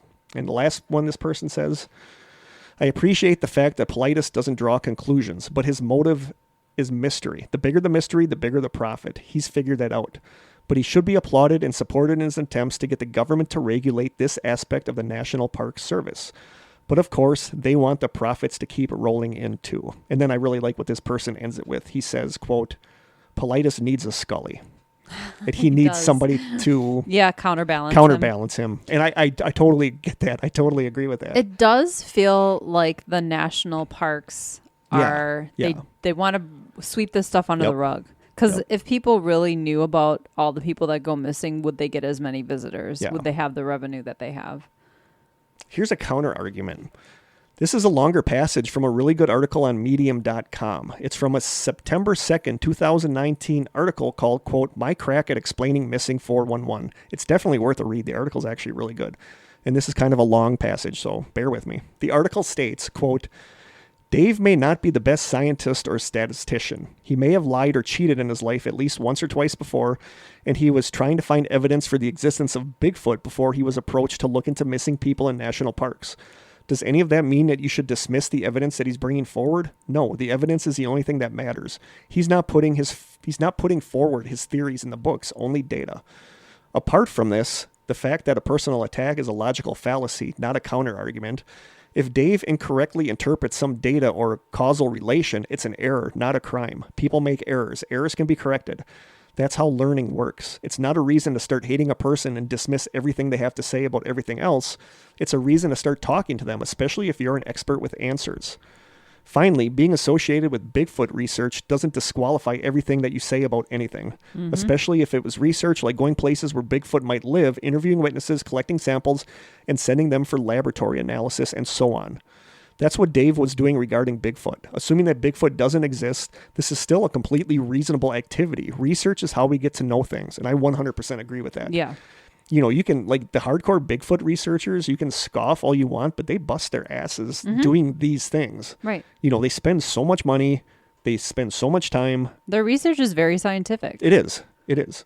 But from what you see on like stupid TV shows, it looks ridiculous, you know.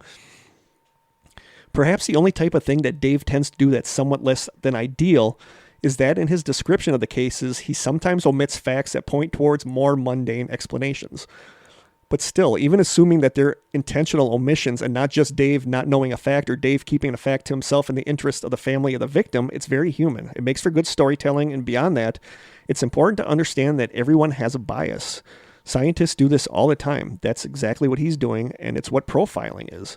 In a way, you're looking for cases that include selected elements. Profiling is in some ways similar to cherry picking, but the science of it is a little more complicated. Cherry picking in this context would be, for example, assuming that Bigfoot is taking all these people and then looking for only the cases in which the missing persons seem to have been mysteriously abducted or seen a creature in only those cases. Dave assembled a profile by reviewing details of all unexplained disappearances he could find that took place in the U.S. national parks, and by noting what they all had in common. That's inductive research. It's good science.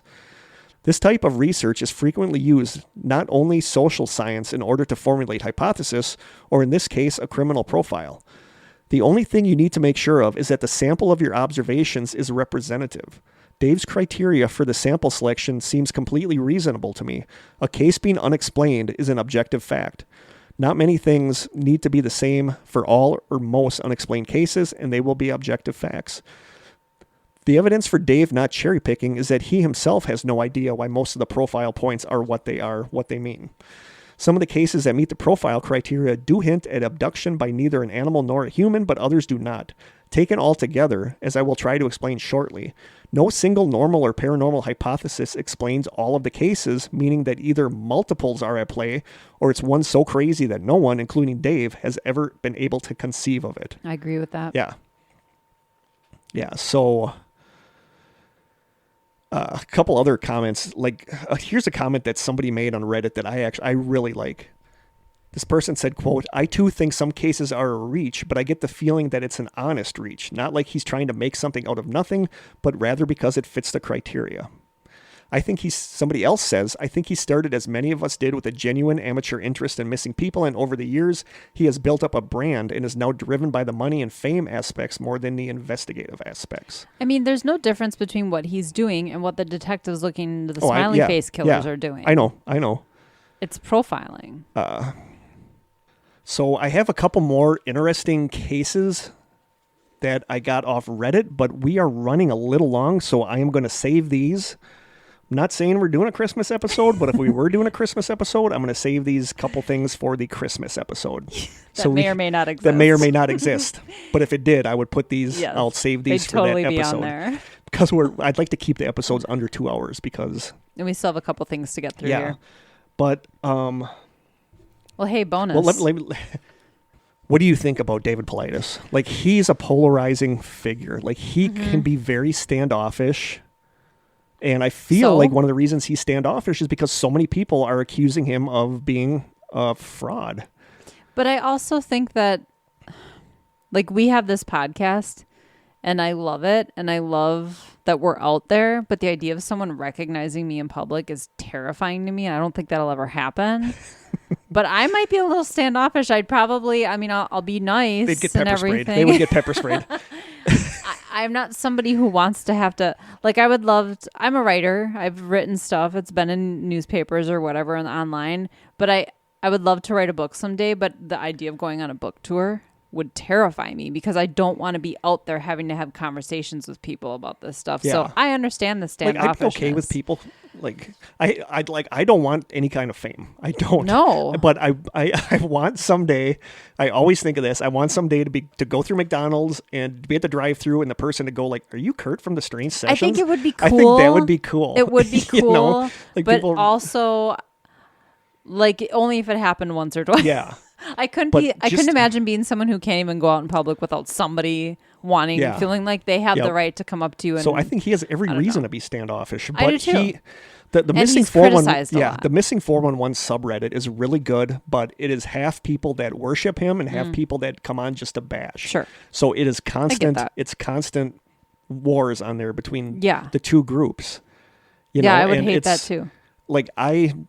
I'm not in either. I try to remain skeptical because I think some of his stuff is skeptical. Yep. But it's the part of me that loves a good head scratcher. Yeah. I can't get enough of it. No, I know. You know? And whether or not it's a story, they're not made up. No, are these they are embellished? actual They missing could people. be embellished. Right.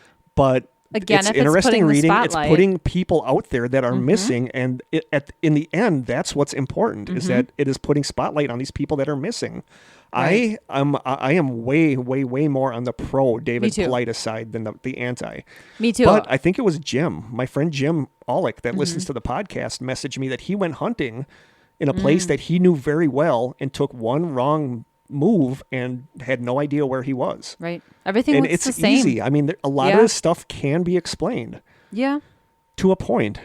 I think we have a healthy dose of skepticism around it, but we recognize the weird factor that the things that aren't like, normal. This is like the case of that guy that went missing from Texas and his body ended up in Washington. Yeah. Stuff happens. Weird stuff happens. Yeah. And we don't know the reasons behind it, but things happen. The guy might have put his keys on top of the car for some reason. Maybe he was juggling a Dunkin' Donut. It could have coffee been. in one hand and it could be something really mundane that turns into this big mystery. Totally. But it's still a mystery. Mm-hmm.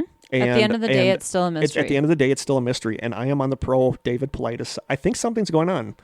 I do too. One of the stories that I have to read, I'm not going to vouch for it. It was on Reddit, but I thought it was interesting, and it gets towards my theory. Okay. For my what you think could be explaining some of it. My main theory that explains some of it, and it's a crazy theory, but we've covered it in the past. Okay. And I think this is the explanation that makes the most sense. But that's for the Christmas episode. Okay. If there's a Christmas episode. If there were a Christmas episode. So I just want to end this with a quote that I really like. This was actually from David Paulides' Twitter account a couple years ago. He said, "The best quote I've ever read that could apply to missing 411." By British astronomer Arthur Eddington in 1930, who said, quote, "Something unknown is doing we don't know what." And I think that's perfect. Succinct. That is perfect for missing 411. Yeah. Something unknown is doing we don't know what. Uh-huh.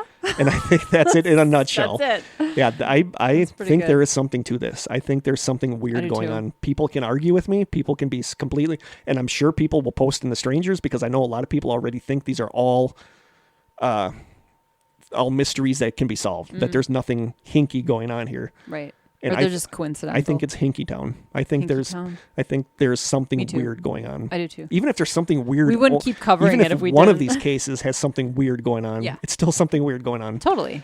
So there you go. Agreed. Our last big Missing 411 episode. From now on, it will be like what my goal is, and I don't know how feasible this is because these aren't that long. Maybe we'll do 2 each in an episode, but I would like to try to do a deep dive on research to see what I could find. And we're going to cover in our mini Missing 411 episodes. We're going to have to come up with another name because I cannot say that.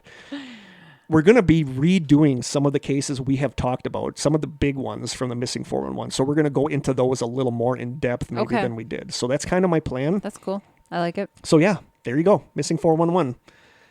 Weird stuff. Mm-hmm. Can't get enough. Neither can our listeners. What do you think? What is your prevailing theory? I'm just going to say mine. I'll just say mine now, and I won't just save it for the Christmas episode. I don't have because I feel like there's not just one explanation. I feel like there are multiple explanations. Yeah. And I'm going to say Bigfoot, but I don't know that I actually believe that. Yeah. I feel like aliens are a really, really strong contender for the people who end up seemingly picked up and dropped off miles away unscathed when they should be covered in dirt and mud and blood. It makes sense from an alien abduction standpoint. I'm not going with the bird of prey because I just feel like if you're a very small child, maybe that's like I said, an explanation. This one story I'm going to read in the possible Christmas episode, I don't buy it, but it highlights what I think, what my personal favorite theory is. And my personal favorite theory is that it is something we are doing, like research, like it's something the government is doing, using possible cloaking technology or something that these people are, for some reason, that they're doing this. Like that's the only thing that makes sense to me, is that it is like some nefarious government thing. Like I'm not buying the Bigfoot stuff. I'm not really into the alien stuff. No, I think it's something that, like, research that we are doing, maybe on cloaking. We talked about the cloaking technology in one of our last episodes. We know they're doing, and I can technology. kind of buy that this is some kind of test that they're running, but why these people are dying or vanishing, I don't know. Like, are they... And what about the ones who are found alive, you know? But they always have weird memories. Yeah, like and they were they almost can't hypnotized or explain it. something went on. Like, that's the Brainwashed. only one that I think logically makes, even though it's stupid. Like the government, I don't want to think the government would be doing that. Right. But to me, that fits like the criteria of why it's happening. Like, I don't know why they're doing it, but it just makes sense that it's, you know, and if we were going to be testing on people, that would be the place to do it, is to grab them when they're out in national parks. Unless there is some common trait to these people that we don't know what that is yet. Something genetic or whatever. I'm on the side that this is some weird experimentation thing that I don't want to just say the government, because that always sounds so conspiracy, but somebody is doing, something human is doing. Some group of people. Yeah. So that's kind of what I think. I like it. I mean, I feel like there's no one good explanation. That's I don't either. Hard part. I don't either. So I don't know. So there you go. Okay. What do you guys think? I know you guys, a lot of you guys, it amazes me how many people find us because of, this was never supposed to be our bread and butter. It was Missing 411. Right? But that seems to be how most people are finding us. You know, so now we're stuck. We got to keep doing Missing 411 because that's what you guys like. We don't want to have like false advertising or anything. No, exactly. So there you go. Cool. Did that end up okay? I think so. Okay, like I said, it was kind of scattershot all over the place, but...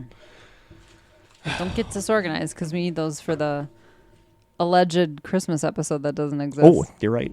That may or may not exist. So now what? Song recommendations? Sure.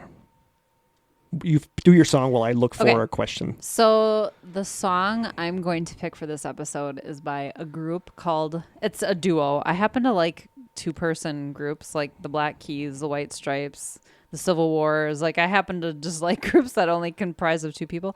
But this is they're called the Milk Carton Kids. And it's 2 guys. And their music is really reminiscent of like Simon and Garfunkel, which I was raised on. I have one of their CDs. Oh, really? Yeah, it was free. It was a free CD. Well, the song is called Snake Eyes. Okay. And it's really beautiful. And the first time I heard them was it was like this musical documentary on like Showtime or HBO where all these musicians were celebrating the music of Llewellyn Davis, I think his name was. Llewellyn Davis. There was a movie about him too. He was like a folk singer. No idea who that is. The Punch Brothers, another favorite group of mine, were on there. Lake Street Dive was on there. A lot of groups. The lead singer from Mumford & Sons was part of it. So it was like this group of people that were coming together to perform all these different styles of music that were kind of down the folk category. Yeah. There's another group that I can't think of right now that I really like from there. But anyway, the Milk Carton Kids, and the song is called Snake Eyes. And when they performed it, it was sort of like a behind the scenes thing. And people were sitting there crying because the music, the song is just so like... it has a longing and a melancholy to it, and the lead singer from Mumford & Sons was like crying and wiping tears off of it because it was just so pretty. Yeah, nice. But yeah, that's my song, Snake Eyes by the Milk Carton Kids. Nice. I struggled to come up with one. There's so many, but I went with this one just because there's kind of a funny story with the video too. And the Avett Brothers. Sorry, that's the other group. Yeah, the Avett they're Brothers. good too. Yeah. But it's weird because I was on some website where it had like, you could download all sorts of free Ds. You could download all sorts of free CDs from artists. Okay. And the Milk Carton Kids was on there, so I downloaded, and there's a song, and I really like it, and all I remember is that it's something about a headlight. Something about a car's headlight. Okay. I'm going to have to see if I can find it and let you know what it is. But mine, I picked on the way here because it popped up on my flash drive that I listen to when I come here. And it's by, when I was dating Natalie, she really liked this band. They are one of those weird Canadian collective bands where it's like just a ton of people. Yeah, like 20 people in there. Yeah. And the band is called Broken Social Scene. I don't know if you probably they always never have heard really of them. Weird yeah, names you've never too. heard of them, but they're like, they're impossible to describe. Like Brand Van 3000, that other band I love, you can't really pin them down. And it's the same with Broken Social sort of like Scene. Electronic. Yeah, like Broken Social Scene has like slow lo-fi songs and like dancey songs. Like they're really hard to pin down. But Natalie got me to really like them. Like some of their stuff is because they're kind of really experimental. But I really like a lot of their stuff. And They have, this is the song I'm going to do. It is one of their songs by Broken Social Scene called The Sweetest Kill. Okay. And I'm going to put the video on Facebook, but I am going to warn you right now, the video is very graphic. Okay. Like gory graphic. Okay. And I just love this song. It's a slow song, and I just think it's such a pretty song. But what's funny is that ever since I first saw her, I think in a horror movie, I cannot stand Bijou Phillips. There is something about Bijou Phillips. Do you know who she is? I know the name. I think there are a couple of people that I get confused, and she might be one of those that I confuse with somebody else. So she played a character you hated, now you can't stand her? Is it that kind of thing? Like, that's Bijou Phillips. Like, there was something about her in movies that she just annoys me. Like, I can't stand her. Does she always play a character that's super annoying? Yeah. Okay. Technically, yeah, kind of. But, you know, this video came out for The Sweetest Kill, and I'm like, I really like the song, and I watched the video tons of times, and I'm like, this girl in this video is gorgeous. Who is this? Bijou Phillips. Oh, that's hilarious. And I never would have had any idea. So I'm like smitten with her. At the same time, I can't stand her. It's a love-hate. That is a love-hate relationship. Funny. But it, like I said, the video, warning, if you're not into, like... Gore? Yeah. But it's such a good song. It's like just a pretty slow song. The Sweetest Kill by Broken Social Scene. Sweet. So I will post that in the group. That's my song. Do you have questions for us? We'll do 2 questions. Okay. I saw this first one, and it was kind of a deep one. Uh-oh. Not deep, but kind of a... All right. We got a lot of questions. Thank you, guys. If we did a Christmas episode, maybe we'd answer a couple questions in there. This question from Anonymous. If you could make one thing illegal that currently is not, what would it be? Also, if you could make one thing legal that is currently illegal, what would it be? Oh, boy. Make something that's currently legal illegal. Yep. My thing that technically is illegal, but I would make it even more illegal, is violence on animals. People that beat animals. Oh, yeah. I mean, it's not legal. It's illegal, but... In some states, it's a felony, actually. But they should be shot in the head. Hell yeah. That is my opinion. Sorry, I agree. That is my opinion. And if anybody... I have told my friends, if anybody ever kills someone that is beating badly an animal... Yeah. I will... lie for you. Them. Come to my house. I will hide you. Yeah. Because I agree. Cruelty to animals is like the one for me that's like, no. Mm-hmm. And children. I remember when I was a kid, somebody on my block, I saw him just like beating his dog. God. And that has stuck with me. Yes. So, yeah. I mean, it's technically illegal, but should be a death penalty. Should be more illegal. Should be a death penalty, in my opinion. Would not shed a tear for somebody that was killed for being an animal. I would agree, because they're so vulnerable. Yeah. And and they trust. They're just, so not going to talk about it because I'm going to start crying. I know, no kidding. So that is that sticks with me too. Oh my God. I fell off the carpet there. It scared me a little. Yeah, I don't know. As far as stuff that should be legal, that's illegal, it's becoming legal. Weed. But say weed? Yeah, I'm going to say pot. Yeah. I think it's harmless. I don't do pot. I don't want to do pot. I can tell by the fact that you say I don't do pot, because nobody says that. Whatever. Yeah, I think it That's has. how I buy it. That's how I'm like an undercover cop. Say, man, do you have any of the pot? Do you have any of the grass? Do you have any of the? You have any of that? The pot? Do you have any of that roach The weed? marijuana? Yeah. I remember when I was dating Natalie, we went to Madison, and I had this sweater on, and she just said I look like the, I had the hat, and I was like trying to look younger. She said I look like the quintessential narc cop. Yeah, it's like, hilarious. Yo, my man, you have any of that crystallized methamphetamine? My friend Kristen came to Halloween once dressed as an undercover cop at a fish show, and so she wore like a fish t-shirt, yeah. Which you're not supposed to wear a fish t-shirt to a fish show. And she had on like a fanny pack, and she kept walking around saying, "I'm here to see the fish. Are you here to see the fish? I love the fish. Do you have any drugs?" Like, that's awesome. Yeah, I thought it was a really funny idea. But yeah, I mean, I have very negative feelings about pot, but I think it should be legal because it helps a lot of people. Oh, I think there's so many medicinal qualities to it. And I think it's going to be a matter of time before it is legal everywhere. Yeah, Wisconsin will be the last state I know, ever, but I just think it should be. If you want to do it, do it. I'm not going to do it keep that stinky, I think it's keep that stinky skunk weed out of my apartment. I think would it's appreciate less that. harmful than alcohol. Oh, yeah. I think alcohol actually could be made illegal. Yeah, like I said, one of my past friends was like a hardcore, she liked the pothead. You can say pothead. She liked the roach weed. Stoner. And she liked the marijuanas. The marijuanas. But I've been to parties where people are drinking, and if you don't drink, they're like, oh, come on, wuss, have a beer. But, I've been to the parties that she's at, and they hand me the bowl, and I'm like, no thanks, I don't do it. They're cool. all like, no man, that's cool, that's totally cool. Like they're really. How many fistfights break out at they're weed really smoking like parties. mellow and nice about it. Yeah. So it's just one of those things that it's not my thing. Yeah. I hate the smell of it. Think of all the alcohol fueled fights and violence that have happened. But then think of all the people that are going to go to work that are going to be high. Yeah. Well, it's still, your employer says you can't come to work high, so that's your own fault if you make that decision. It's like drinking now. Right. Go to work drunk. Exactly. So yeah, that's what I would do. I would make alcohol illegal because I think it's actually really harmful to people. Yeah, I would totally and I would be legalize on board. weed. I would totally be on because I want my beer. I'm not going to smoke. I'm never going to smoke weed. You can just bootleg. I've had arguments with people that I'm never going to smoke weed. You can just be a bootlegger. Okay. My great grandpa was a bootlegger. Oh, wait. Should we do a joke? Or are we answering 2 questions? All right. Should we do another question? We can do a question. Or should we save this? We're over 2 hours. Okay, let's just do a joke. Okay. Let's call her. I mean, we are going to edit a lot of the... Shoot, I have to put something in here so I can remember why. Why did Johnny jump up and down before he drank his juice? Why? The carton said to shake well before drinking. It's just as bad as the pickle jokes. Oh, this is another one. I'm going to read one more. What is the baby's favorite reptile?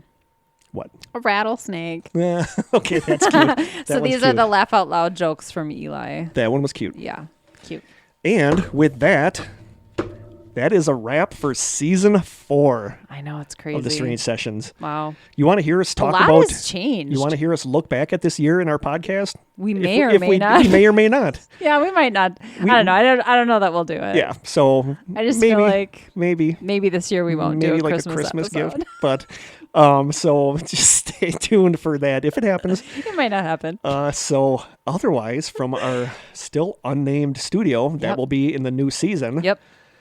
Just thank you guys so much for sticking this out with us. Mm-hmm. Like we say it all the time, but not even just listening, but sending us stuff. And I don't know. You guys are it's amazing. Crazy. And I feel like every day is Christmas on this show too. Because we're too. always getting gifts and days. You guys turned this into something amazing.